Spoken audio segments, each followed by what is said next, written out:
Hello students, मैं सुधांशु स्वागत करता हूं आपका आशीष तिवारी यूट्यूब चैनल पर। आशा करता हूं कि आप सभी अच्छे होंगे।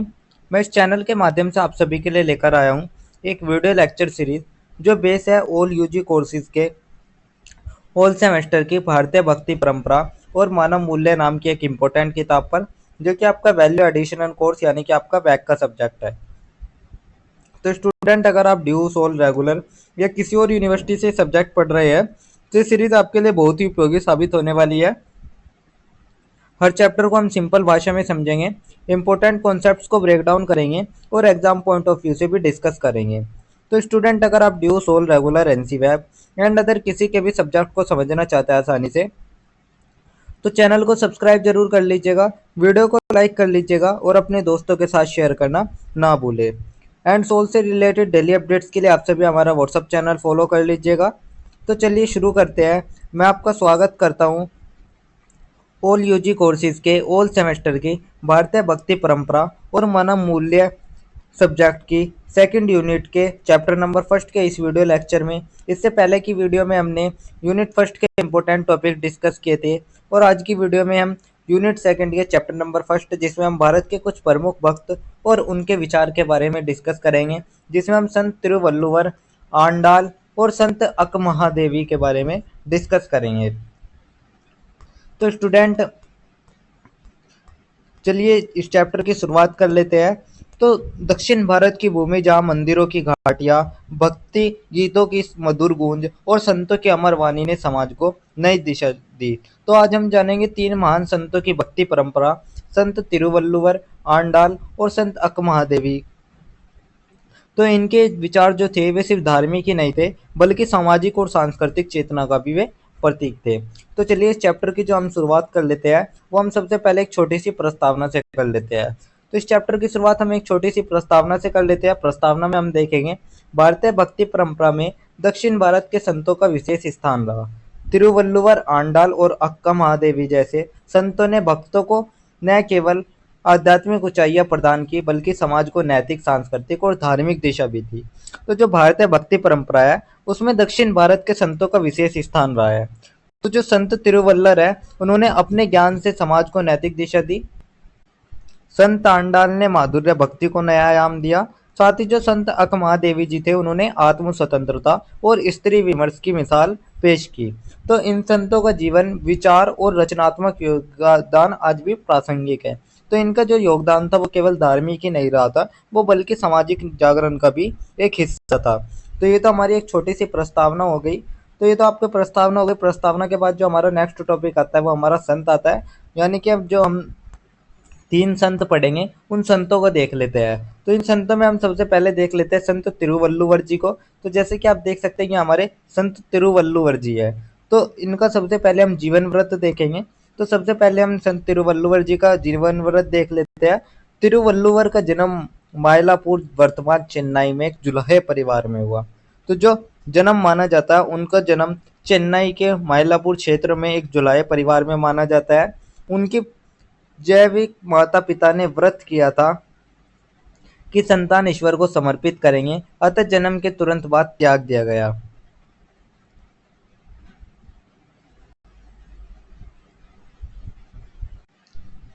तो स्टूडेंट, जो माता पिता जी थे उन्होंने ये व्रत किया था कि अगर जो संतान है वो प्राप्ति होती है, तो जो संतान होगी उसको हम त्याग देंगे, ईश्वर को समर्पित कर देंगे। तो इसलिए उनके जन्म के बाद से ही जो उन वे थे उनको उनके माता पिता द्वारा, उनके जुलाहे द्वारा त्याग दिया गया। एक निसंतान जुलाहा दंपत्ति ने उन्हें पाला। तो उनको एक जो तिरुवल्लुवर जी थे, तिरुवल्लुवर जी एक निसंतान जुलाहे को मिलते हैं। तो उस निसंतान जुलाहे ने उस उनको तिरुवल्लुवर जी को पाला। तो यही था उनका जीवन वृत्तांत। इसके बाद जो हमारा नेक्स्ट टॉपिक आता है वो हमारा धर्म को लेकर आता है। तो अब हम धर्मवाद की बात कर लेते हैं। धर्म में हम देखेंगे तिरुवल्लुवर संप्रदायवाद से ऊपर उठकर मानवीय मूल्यों की बात करते हैं। तो जो तिरुवल्लुवर जी है वे संप्रदाय को छोड़कर मानवीय मूल्यों की बात करते हैं। उन्होंने अपनी कृति तिरुकुरुल में धार्मिकता, नैतिक और प्रेम को समाहित किया है। तो जो उनकी प्रसिद्ध कृति है वो तिरुकुकुरल है, जिसमें 1330 से दोहे का संकलन मिलता है और इसमें उन्होंने धर्म, नीति, प्रेम और अर्थशास्त्र का सुंदर संगम मिलता है। तो ये तो उनका धर्म होगा। इसके बाद जो हमारा नेक्स्ट टॉपिक आता है वो हमारा आता है कृतित्व कृतित्व रचना क्रम के बारे में। तो उनकी जो प्रमुख रचना है जो कि मैंने अभी आपको बताई तिरुकुकुरल, जो कि 1330 दोहों का संग्रह है और यह ग्रंथ नीति, अर्थशास्त्र, प्रेम और धर्म पर आधारित है। तो ये उनका कृतित्व और रचना क्रम हो गया। इसके बाद जो नेक्स्ट टॉपिक आता है वो आता है विचार। तो अब हम संत तिरुवल्लुवर जी के विचार देख लेते हैं। तो उन्होंने कहा, नीच जाति से कोई फर्क नहीं पड़ता, मनुष्य के कर्म ही उसका मापदंड है।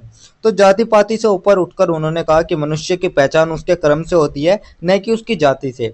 उनका दृष्टिकोण समतावादी और मानवतावादी था। तो उनका जो दृष्टिकोण था वो मानवीय और समतावादी दृष्टिकोण था। तो यही थे उनके विचार।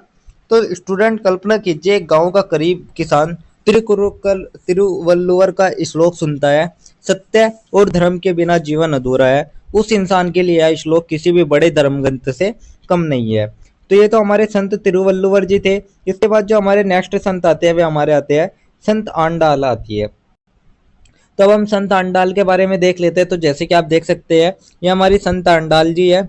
तो जीवन व्रत देख लेते हैं सबसे पहले इनका। तो जन्म 8वीं शताब्दी के पूर्वार्ध में माना जाता है। पेरी आलवार विनोचित की तुलसी की क्यारी में रहस्यमय रूप से शिशु रूप में प्राप्त हुई। तो इनका जो जन्म है वो 8वीं शताब्दी में पेरी आलवार विष्णु भक्त के घर तुलसी के पौधे के नीचे रहस्यमय रूप से हुई थी। उन्हें भूदेवी का अवतार भी माना गया है। तो इन्हें भूदेवी का अवतार भी माना जाता है क्योंकि उन्होंने स्वयं को भगवान विष्णु की वधू माना। क्यों, ये तो इनका जीवन व्रत हो गया। इसके बाद जो नेक्स्ट टॉपिक आता है वो आता है धर्म।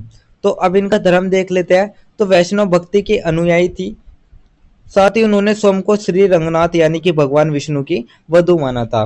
तो यही इनका धर्म हो गया। इसके बाद जो नेक्स्ट टॉपिक आता है वो आता है कृतित्व रचना क्रम का। तो पहले हम प्रमुख रचनाएं देख लेते हैं इनकी। तो इनकी कुछ प्रमुख रचनाएं जैसे कि तिरुपपावे, नाचियार तिरुमोजी रचनाएं तमिल भाषा में और श्रृंगार एवं हृदय भक्ति पर आधारित थी। तो जो रचनाएं थी वे तमिल भाषा में थे और मधुर भक्ति और श्रृंगार रस से भरी हुई थी। तो ये उनकी प्रमुख रचनाएं हो गई।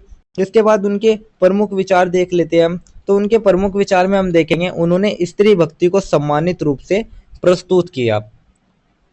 उनकी रचनाएं आज भी तमिलनाडु के मंदिरों में गाई जाती है। तो जो आंडाल थी उसने स्त्री भक्ति को सर्वमान्य रूप दिया और जो उनकी आंडाल जी की रचनाएं हैं वे आज भी तमिलनाडु के मंदिर में गाई जाती है। तो स्टूडेंट कल्पना कीजिए, आंडाल अपने कक्ष में बैठी है और कृष्ण को अपना प्रियतम मानकर गीत गा रही है। उनकी भक्ति इतनी गहरी थी कि लोग उन्हें सिर्फ कवित्री नहीं बल्कि देवी मानने लगे। तो यही थी संत आंडाल जी।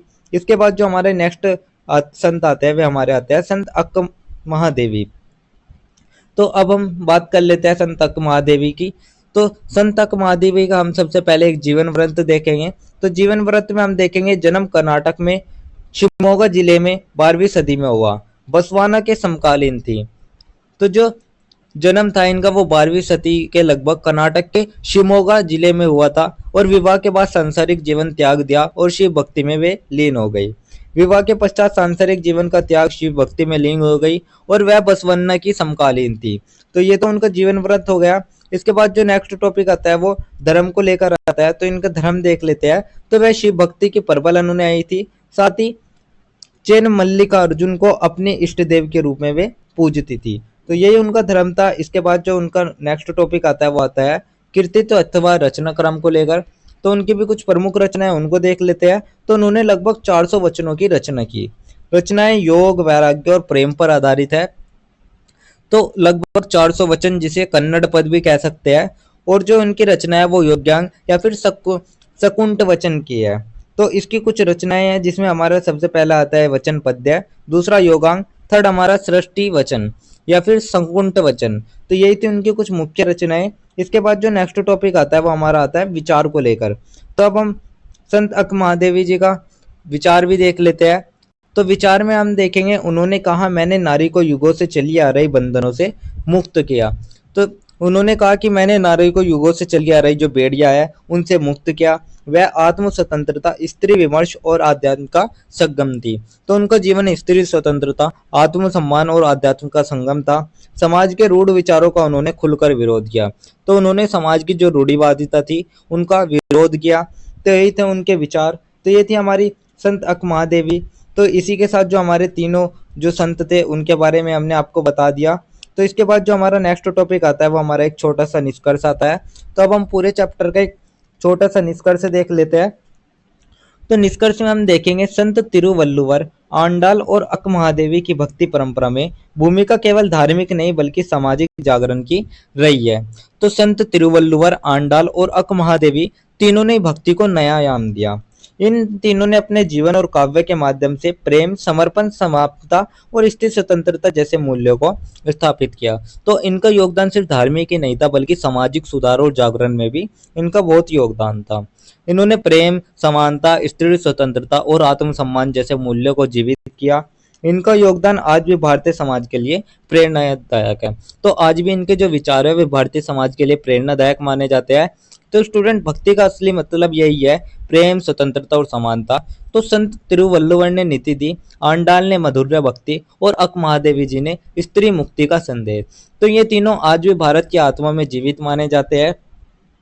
तो यही था हमारा एक छोटा सा निष्कर्ष, जिसके साथ हमारा यूनिट नंबर सेकंड का चैप्टर नंबर फर्स्ट कंप्लीट होता है। तो यही था हमारा यूनिट नंबर सेकंड का चैप्टर नंबर फर्स्ट, जिसके इंपॉर्टेंट टॉपिक्स मैंने आपको शॉर्ट्स में एक्सप्लेन कर दिए है। तो अगर किसी स्टूडेंट को ये पीडीएफ या नोट्स चाहिए होंगे तो आप सभी हमारे टेलीग्राम चैनल को ज्वाइन कर लीजिएगा। वहाँ आपको ये पीडीएफ या नोट्स मिल जाएंगे। एंड अगर किसी भी स्टूडेंट का किसी भी तरह का कोई डाउट या किसी भी तरह की कोई क्वेरी रहती है तो आप हमारे कमेंट सेक्शन में या फिर हमारे इंस्टा पेज को फॉलो करके भी पूछ सकते हैं। डेली अपडेट्स के लिए आप सभी हमारा व्हाट्सएप चैनल फॉलो कर लीजिएगा। और अगर आपको ये लेक्चर उपयोगी लगा तो वीडियो को लाइक करें, चैनल को सब्सक्राइब करें और अगले अध्याय के लिए तैयार रहिएगा, जहां हम बात करेंगे मेरा भाई तुलसीदास और कबीर के बारे में। तो आप सभी का बहुत बहुत धन्यवाद। आपका दिन शुभ रहे।